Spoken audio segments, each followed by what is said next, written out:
La commune de Fann-Point-E Amitié montre aujourd'hui une position stratégique dans le centre de Dakar. Située à quelques encablures du centre-ville et même de l'université Cheikh Anta Diop, la commune est depuis toujours un lieu de repère pour nombre de partenaires au développement. Elle devient de plus en plus un pôle économique avec la floraison de restaurants haut de gamme, institutions de formation de haut niveau et même des entreprises et ambassades qui y sont délocalisées. Dans un tel contexte de défi, Mame Malick Sy se jette à l'eau sous la tutelle de Bës Du Ñakk. Un pari prudence pour un passionné des questions de développement. En économiste averti, il arbore fièrement ce manteau pour aller à l'assaut de nouvelles conquêtes.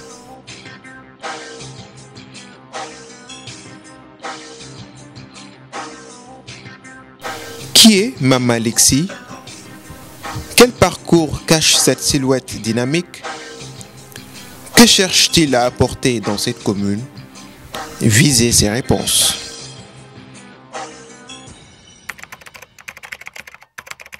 Aujourd'hui, je capitalise à peu près 25 ans d'expérience professionnelle avec plusieurs activités. D'abord, j'ai commencé par l'expertise comptable. Sur le plan, j'ai commencé parce que je suis à la fois économiste et expert comptable de formation. Et j'ai commencé par pratiquer l'expertise pendant 5 ans. Avec à la fin un grade de chef de mission et également expert inscrit au tableau de l'ordre comme expert stagiaire. Donc ça, c'est mon premier parcours professionnel. La deuxième partie de ça, c'était pendant 5 ans. La deuxième partie de mon parcours professionnel, après cette expérience de l'expertise comptable, j'ai été piqué par le virus du développement. Donc avec un premier programme dans le domaine de la microfinance et de l'accompagnement des petites entreprises au niveau de la Médina sur un programme financé par la Banque mondiale et l'Agence française de développement, où j'ai véritablement développé une grande expérience dans le domaine de l'accompagnement des petites entreprises, de la création d'emplois, etc., dans le développement à la base en fait. Donc, et expérience qui a fini par devenir une passion chez moi, parce que j'ai l'habitude de dire, moi je vais avoir la même satisfaction que le médecin qui soigne un malade et qui après, en tout cas au bout de 10 ans, voit un peu. Hier, quand j'ai vu Cheikh Gueye, qui est l'un des menuisiers de référence donc dans le domaine de l'artisanat, j'étais très fier de l'entendre parler parce que moi je l'ai trouvé à la Médina, il avait un atelier en baraque, aujourd'hui il a 4 étages et je pense que j'ai beaucoup contribué parce que je lui ai donné plusieurs financements et beaucoup de conseils également et de formations qui lui ont permis. En tout cas, j'ai beaucoup contribué à cela parce que ce ne serait pas honnête de ma part de dire que j'ai été le seul, mais je crois que j'ai grandement contribué à le faire arriver à ce niveau-là. En fait, quand je pense même devant la corniche en général, la plupart de ces gens-là, je les ai accompagnés par des financements, des conseils, etc. Donc vraiment, c'est la deuxième partie. La troisième partie, j'ai cumulé cette expérience avec une expérience d'enseignant. Donc j'ai enseigné pendant presque 8 ans à l'Université de Dakar sur tout ce qui est création d'entreprise et évaluation de projet. Donc quatrième partie, je travaille avec les Nations Unies, où j'ai continué à faire ce que je faisais donc avec l'AGETIP, donc notamment l'Organisation des Nations Unies pour le développement industriel, et avec un statut de consultant. Donc je l'ai rédigé plusieurs projets financés par l'Autriche, la coopération autrichienne, sur toujours la même thématique, mais sur les régions de Dakar, Thiès et Saint-Louis. Également, par la suite, à partir de 2006, le deuxième projet que j'ai eu avec l'Union européenne, c'est là où j'ai commencé à développer toute mon expérience en matière de développement sur un projet qui s'appelait Programme d'appui au développement local urbain. Donc, qui est un programme d'accompagnement sur le développement urbain, local, d'une manière générale, mais particulièrement en milieu urbain. Parfois en milieu semi-urbain, parce que je suis intervenu dans des communes telles que la commune de Diofior, de Passy, dans la région de Fatick, où vraiment on les appelle communes, mais en fait c'est des communes rurales. Et donc du coup, j'ai développé une grande expérience dans le domaine de la décentralisation, mais particulièrement avec une spécialisation sur la décentralisation économique, qui pour moi est la vraie décentralisation, parce que, si vous voulez, c'est le secteur privé qui tire le développement local. Le véritable moteur du développement local, c'est l'économie locale. Et malheureusement, ça a été le parent pauvre de la décentralisation, et on retrouve d'ailleurs qu'on est en train de corriger cette erreur, si tu veux, dans l'acte 3 de la décentralisation, en parlant de territoires viables et compétitifs. Donc c'est par l'économie, et tous les pays du monde qui ont réussi le développement local, c'est par le développement économique local qui l'ont réussi. Et donc aujourd'hui, je me suis spécialisé dans ça parce que je sais que c'est l'avenir. Aujourd'hui, depuis pratiquement 2006 à aujourd'hui, je ne travaille que sur ça. Présentement, donc au niveau du gouvernement, de la primature, donc, j'ai un programme aujourd'hui qui travaille sur cette problématique du développement économique local. Voilà un peu les 4 ans de mon expérience, l'expérience d'expertise comptable, de développement dans le domaine de la microfinance, la plus petite entreprise. Aujourd'hui, que je développe maintenant depuis 7-8 ans, depuis 8 ans, même 10 ans, je peux dire, dans le cadre de la décentralisation. Hein. Donc, et aujourd'hui, je peux dire que ma spécialité, c'est le développement économique local et l'approche cluster. Et je le fais avec, ce qui est intéressant, c'est que je le fais avec une méthodologie développée par l'ONUDI. Parce que le grand problème du développement, en général, c'est la question méthodologique. Aujourd'hui, il y a beaucoup de gens qui ont de très belles stratégies au Sénégal, d'ailleurs, et de très bons programmes.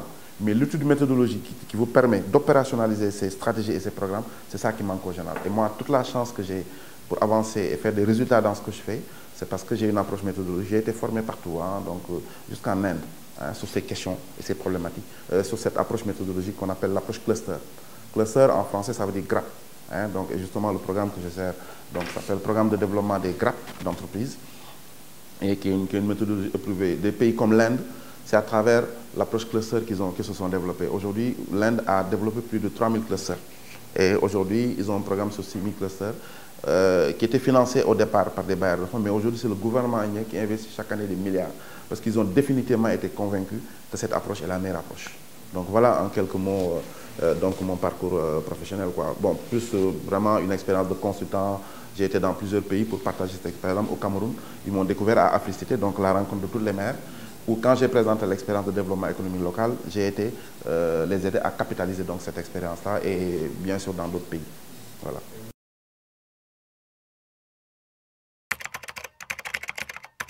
Sur le plan politique, j'ai un parcours très pauvre.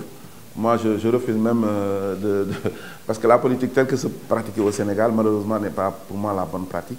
Mais aujourd'hui, ma petite expérience politique, d'abord, j'avais l'habitude de dire aux politiciens qu'en fait, moi, ce que je fais, j'appelle ça de la politique, parce que je fais du développement. Ce que vous promettez aux gens, moi, je le fais. Vous le dites, moi, je le fais. Donc, c'est beaucoup plus avec des résultats et des références solides où aujourd'hui, les gens peuvent vérifier des choses que j'ai eu à faire dans le domaine du développement. Et dans le domaine du développement, ça m'a permis de connaître mon pays. Il n'y a pas un seul territoire où je ne suis pas allé. Avant-hier, j'étais la semaine dernière à Matam entre mercredi et jeudi. Et je disais qu'aujourd'hui, la seule localité où je suis pas allé, c'est Bakel. Mais sinon, je suis allé partout au Sénégal pour essayer de faire du développement, de faire ce que les politiciens promettent. Donc, quelque part, je le dis que je fais de la politique et une meilleure politique que vous. Donc, je peux dire de ce point de vue, j'ai de l'expérience politique. Mais expérience politique dans une structure politique, c'est uniquement à Besdugnac. C'est 2-3 ans, donc ce n'est pas très riche comme expérience politique. Mais je peux dire que j'ai beaucoup apporté, parce que moi, la relation entre le développement et la politique, il n'y a qu'un pas à faire, parce que le développement sert donc aujourd'hui, quelque part même, à réaliser les promesses politiques. Et donc, je veux dire, je suis j'ai l'habitude, je disais dans une meeting, que je suis moi un praticien du développement, mais pas un théoricien du développement. Et je pense qu'entre les deux, et j'ai réussi même à avoir les deux. Je suis à la fois un praticien et un théoricien du développement, et entre ça et la politique, je pense qu'il n'y a qu'un pas à faire. Mais politique, dans une structure politique, je n'ai pas une grande expérience. Hein? Alors, d'abord, j'y habite depuis une quinzaine d'années actuellement. Donc, j'habite la commune de Fanamiki-Point. Mais au préalable, toutes mes études, j'ai eu à les faire au Point aux Zone B. Et donc, j'ai fait mes études primaires. Ensuite, mes études secondaires, j'ai eu à les faire au lycée de la Fosse. C'est presque la commune, hein, il n'y a que le canal qui les sépare. Troisièmement, j'ai fait mes études universitaires à l'université de Dakar. Donc, c'est toujours dans la commune de Fanamiki.e. Donc, je peux dire toute ma vie scolaire. Donc, j'ai eu à passer ça donc, dans cette... indépendamment de ça, je pense que toute ma jeunesse, je les ai passées au Point, particulièrement à la cité Beyao. Donc, depuis l'école primaire, j'ai grandi, j'ai beaucoup d'amis là-bas. Et donc, en plus de ça, depuis 15 ans, donc, j'habite dans cette commune. Et je passe tous les jours dans la commune et je pense que je peux beaucoup apporter donc, à cette commune, hein, beaucoup plus que par rapport à ce qui s'y passe actuellement, hein, par rapport aux complaintes des gens, etc. Je pense que je peux beaucoup apporter en essayant d'apporter toute l'expérience que j'ai eu à développer en tant que consultant expert donc dans le domaine de la décentralisation, particulièrement sur la thématique de l'emploi des jeunes, donc sur laquelle thématique, vraiment, j'en connais vraiment un bout. Hein, donc, en toute modestie, où je peux beaucoup apporter sur cette problématique qui, en tout cas, est l'une des problématiques les plus centrales, dans la mesure où à chaque fois que je vais dans des rencontres avec les jeunes, c'est la même question qui revient. Qu'est-ce que vous avez prévu de faire pour les jeunes, pour la question de l'emploi des jeunes, qui est un gros problème dans la commune, où j'ai de véritables solutions.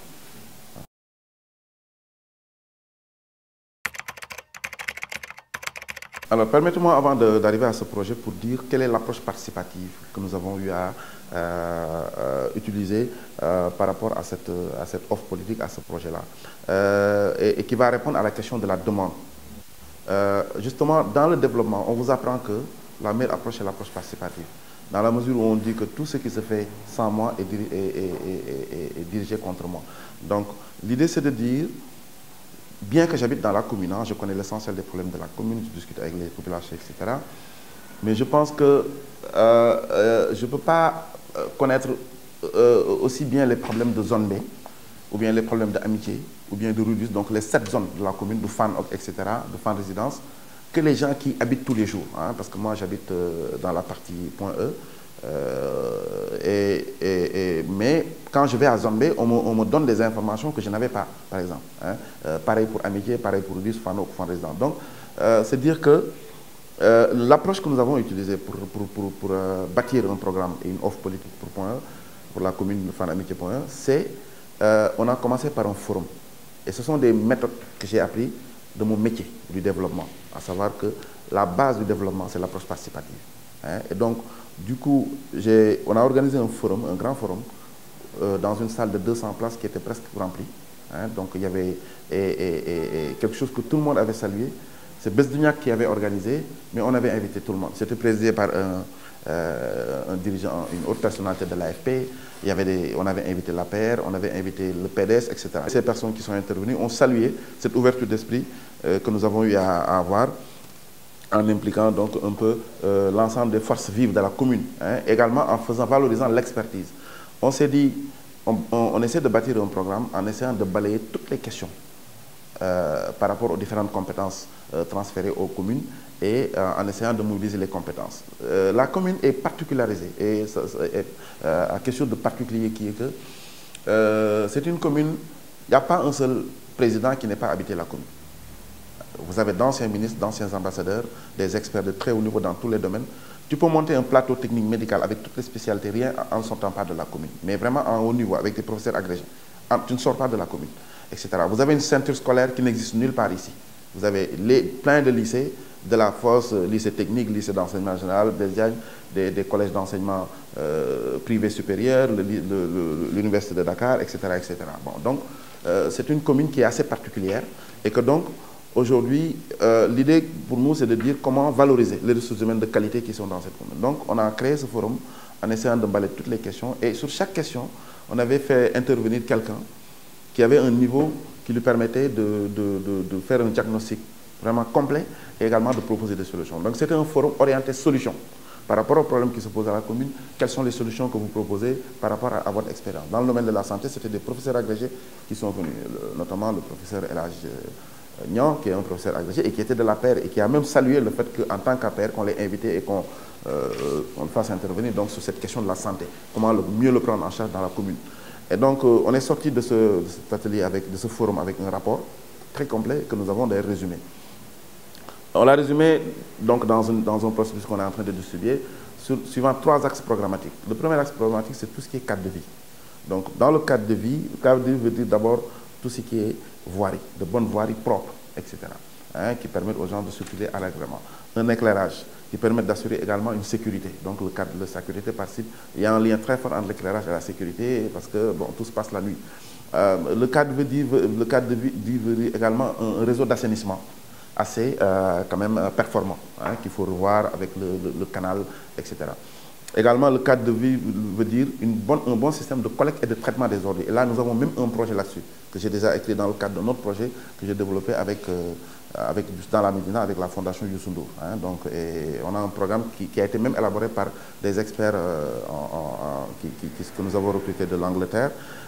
Également, le cadre de vie veut dire donc, tout ce qui est espace vert.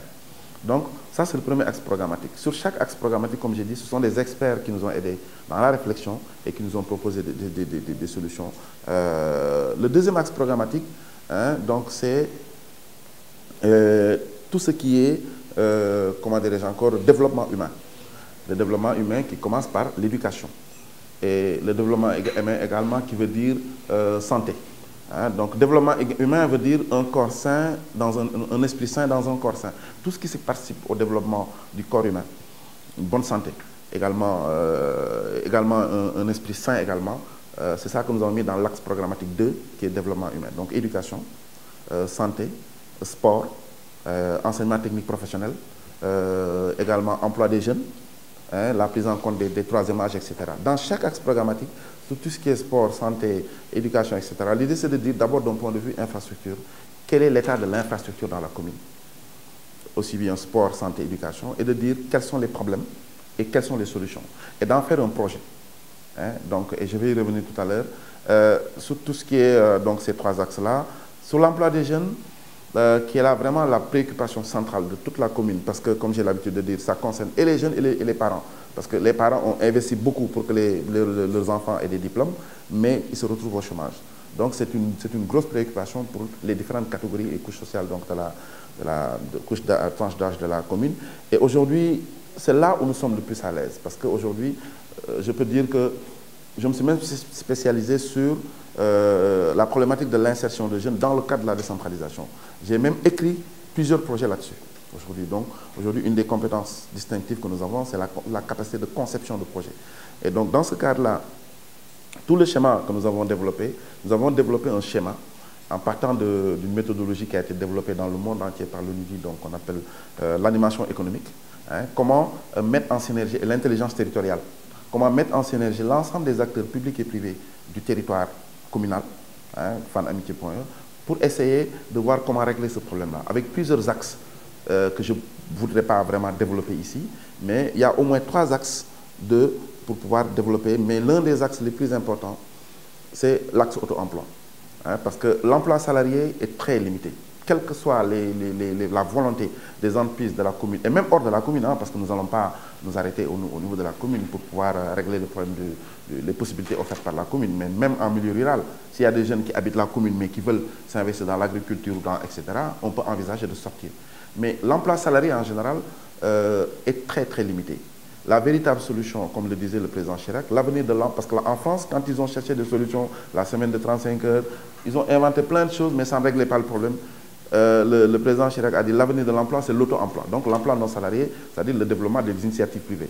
C'est ça qui était à la base du développement des États-Unis, donc le self-made man et le struggling for life. Donner la possibilité, en mettant en place des dispositifs pour des jeunes, de voir éclore leur idée de projet.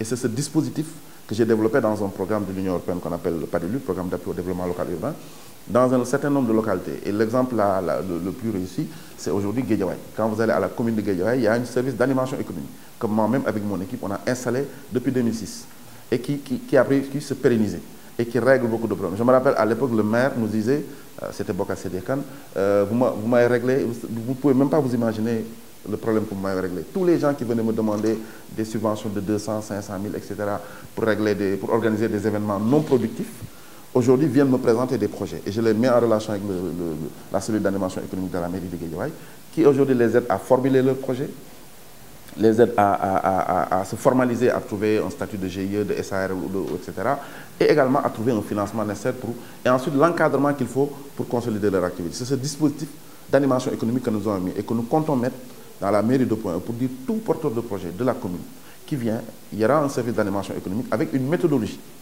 de formation sur 15 jours que nous allons leur donner, un outil qui leur permet aujourd'hui à cette équipe que j'appellerai, qui peut être 3, 4, jusqu'à 5 personnes, et qui va avoir une représentation de l'ensemble des acteurs économiques, notamment les associations de jeunes, parce que je développe le concept d'auto-emploi et d'autopromotion, c'est-à-dire l'emploi des jeunes par les organisations de jeunes, c'est-à-dire donc en commençant par les ASC, les associations du quartier. Il y a d'autres associations très dynamiques qui sont dans la commune, mais en dehors des ASC. Donc, ils auront des représentations dans la mairie, les groupements de femmes, les groupements d'handicapés. L'idée, c'est de dire les jeunes des ASC encadrés par un jeune d'ASC, mais sur comment les accompagner sur tout le parcours de création d'entreprise, surtout que c'est un cours que je donnais à la fac pendant 8 ans, Donc c'est cette solution que nous comptons mettre aujourd'hui dans la commune pour véritablement régler de façon radicale cette question de l'emploi des jeunes. Mais l'emploi salarié est une piste, mais pour nous, la véritable piste, c'est vraiment le développement de l'auto-emploi et par la capacité d'autopromotion donc des organisations de jeunes, de femmes et d'handicapés.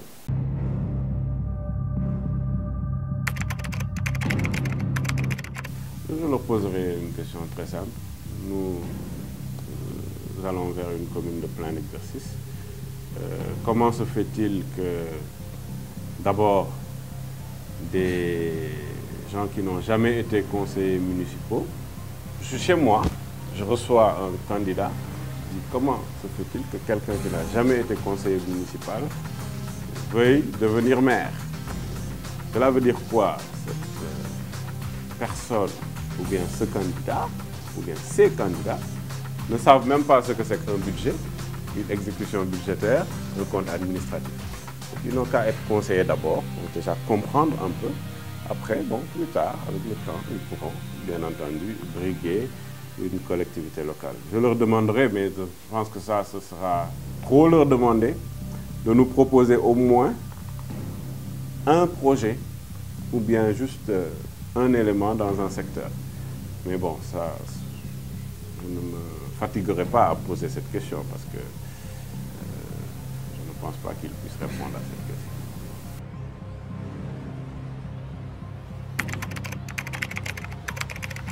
Écoutez, moi, j'aurais préféré même pas, en tout cas, parler de ce que disent les autres. Hein. Moi, je dis que j'ai un objectif, j'ai un programme de campagne, je préfère vendre ce programme sans me soucier de ce que les autres disent. Moi, je préfère même à la limite ignorer tout ce que les autres... Parce que ce qui est important, c'est que nous croyons beaucoup à notre programme et nous croyons aussi à nos capacités et nos compétences. Mais néanmoins, tout ce que je peux te dire, le petit ben allait commencer, premièrement, et que nous avons quand même un niveau d'études. Si nous sommes des consultants pour conseiller depuis presque, comme j'ai dit, depuis 2006, je ne travaille que dans ça. Je crois que ces questions, ce ne sont pas des questions qui me sont étrangères. J'ai été expert comptable, j'ai travaillé dans des entreprises publiques, aussi bien privées. Actuellement, je travaille dans l'administration, dans un projet à la primature.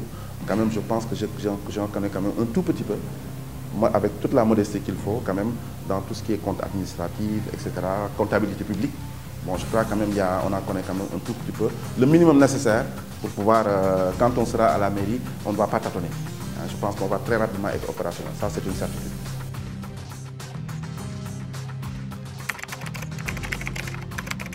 Alors, moi, maire, je baserai donc toute mon action sur une philosophie d'éthique, de transparence, de participation et surtout de compétences.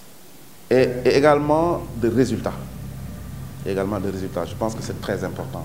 Aujourd'hui, je trouve qu'au Sénégal, la culture de résultats n'est pas assez bien développée. Aujourd'hui, nous allons essayer de développer une véritable culture de résultats. Parce que ce que je constate, c'est que les gens mènent beaucoup d'activités sans se poser est-ce que j'ai fait un résultat ou pas. Les gens sont très contents, ah, j'ai mené telle activité. Mais est-ce que cette activité a produit un résultat? Les gens se posent rarement cette question. Donc aujourd'hui, gare, gestion accès résultat est à la mode, mais il n'est pas vraiment ancré dans notre culture pour le moment. C'est un nouveau concept qu'on retrouve dans tous les discours maintenant, gare, mais en réalité, ceux qui mettent en œuvre cette stratégie, ce concept de gare-là, il y en a très peu. Et nous voudrons vraiment inscrire notre action également sur cet axe qui est très important, c'est la production de résultats, parce que les populations, ce qu'ils attendent, ce n'est pas des actions, des activités, mais surtout des résultats. Voilà.